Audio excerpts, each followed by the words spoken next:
بسم اللہ الرحمن الرحیم۔ السلام علیکم، میں ہوں جاوید اقبال اور آپ دیکھ رہے ہیں پروگرام سیدھی بات۔ ملک جب کسی نہ کسی ڈگر چل پڑتا ہے، بھلے وہ سیاسی طور پہ ہو یا معاشی طور پہ ہو یا دفاعی پوزیشن کے حوالے سے ہو، تو ہم دیکھتے ہیں کہ کہیں نہ کہیں سے کوئی رکاوٹ، کوئی سازش یا کوئی چیلنج ایسا سامنے آ جاتا ہے جو ملک کی ترقی کی راہ میں رکاوٹ بننے کی کوشش کرتا ہے۔ لیکن ریاست پاکستان اس وقت جس پوزیشن میں ہے، دفاعی لحاظ سے، سفارتی لحاظ سے، پوری دنیا میں جو پاکستان کے ورلڈ سٹیج پہ اس وقت پاکستان کی سفارتی پوزیشن ہے، پاکستان ان چیلنجز سے بخوبی واقف ہے، باخبر ہے اور وقتاً فوقتاً اس سے نبردآزما بھی ہو رہا ہے۔ مئی میں ہم نے دیکھا جب بھارت نے جارحیت کی، پاکستان نے بھرپور جواب دیا اور پوری دنیا کو پتہ چل گیا کہ پاکستان کی طاقت کیا ہے۔ پاکستان کی سفارتی سطح پہ جو ایک پوزیشن قائم ہوئی، دفاعی قوت اور دفاعی طاقت کی وجہ سے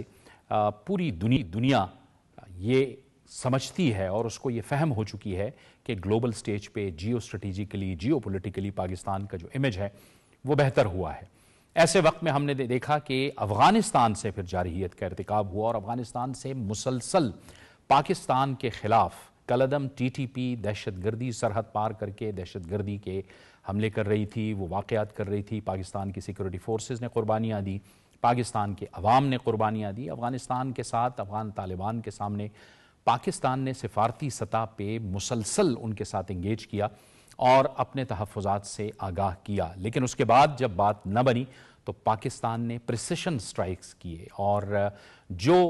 وہ اہداف جہاں سے یہ دہشت گردی ہو رہی تھی، کالعدم ٹی ٹی پی کے لیے لاجسٹک سپورٹ ہو رہی تھی، وہاں سے لوگ ان کو مل رہے تھے، پاکستان نے اس کے خلاف ایکشن کیا۔ اس کے بعد عالمی برادری متحرک ہوئی، پاکستان اور افغان طالبان رجیم کے درمیان سیز فائر ہوا اور اب وزیر دفاع خواجہ آصف کہتے ہیں کہ سیز فائر اس وقت تک قائم رہے گا جب تک افغان طالبان اپنی جو وعدے ہیں، جو کمٹمنٹ ہے، وہ اس پر قائم رہیں گے۔ یعنی وہاں سے اگر دوبارہ سرزمین استعمال ہوگی تو اس کا مطلب یہ ہوگا کہ پھر یہ سیز فائر ختم ہوگا۔ بہرحال اس سیز فائر کا اگلا مرحلہ 25 اکتوبر کو ہونے جا رہا ہے استنبول میں۔ آپریشنلی یہ کیسے ہوگا، کس طرح سے اس کا نفاذ عمل میں آئے گا، اس معاہدے کی جو مندرجات ہیں یہ استنبول میں طے ہوں گی اور اس کے بعد ایک اور واضح پوزیشن سامنے آئے گی۔ لیکن اس کے ساتھ ساتھ ہم یہ دیکھ رہے ہیں کہ ظاہر ہے پاکستان اس وقت بیرونی چیلنجز تو ہیں پاکستان کے، لیکن ان چیلنجز سے نمٹنے کے لیے پاکستان کے اندر ایک سیاسی استحکام بھی ہونا چاہیے۔ پاکستان کی تمام سیاسی جماعتیں، ہم اس پروگرام میں سوال اٹھائیں گے کہ کیا اپنا کردار ادا کر رہی ہیں تاکہ پاکستان کسی عدم استحکام کا شکار نہ ہو۔ زمین پر اس وقت جو حالات ہمارے سامنے ہیں ملک کے اندر سیاست کے، خیبر پختونخوا میں نئے وزیر اعلیٰ آ چکے ہیں، وفاق کے سامنے وہ پہلی بار کھڑے ہو چکے ہیں اور مدعا جو ہے وہ یہ سامنے آیا ہے کہ وفاق نے، وزیر داخلہ نے بلٹ پروف گاڑیاں خیبر پختونخوا کی پولیس کو دیں اور وہ اگلے ہی دن واپس آ گئیں یہ کہہ کر کہ یہ معیار کے مطابق نہیں ہیں، جبکہ وزیر مملکت برائے داخلہ طلال چودھری بارہا یہ کہہ چکے ہیں کہ یہ عالمی معیار کے مطابق گاڑیاں ہیں، جو بلٹ پروف گاڑیاں ہیں۔ خیبر پختونخوا کی پولیس چونکہ فرنٹ پولیس ہے، فرنٹ لائن پہ ہے، وہ دہشت گردی کے خلاف، تو ان کی استطاعت کو بڑھانے کے لیے، ان کی حفاظت کے لیے گاڑیاں دی گئی ہیں۔